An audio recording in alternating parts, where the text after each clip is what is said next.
छोट्या छोट्या गोष्टींनी खचणाऱ्या व्यक्तींनी लहान सहान गोष्टींना डिप्रेशन म्हणून स्वतःच्या आयुष्याची वाट लावून घेणाऱ्या लोकांनी एकदा फक्त भगवान श्री रामांना समोर आठवा.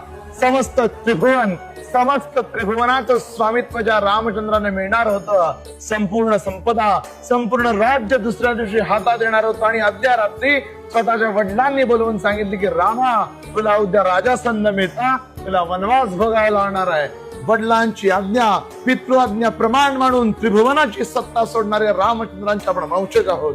लक्षात घ्या, ज्या रामचंद्रांनी आपल्याला त्याग शिकवला, त्यागाची, वैराग्याची आदर्श मूर्ती त्या रामचंद्रांचा जर आपण आदर्श मानत असू तर एक गोष्ट लक्षात ठेवा की छोट्या छोट्या गोष्टींनी खचून जाऊ नका. लहान सहान गोष्टींनी डिप्रेशन मानून आयुष्याची वाट लावून घेऊ नका. ज्याला आराध्य म्हणता, ज्याला स्वामी समर्थ म्हणून सगळ्या गोष्टींना समर्थ मानता, त्या समर्थांच्या चरणी लीन व्हा. महाराज सगळ्यावर उत्तर देतील. श्री स्वामी समर्थ.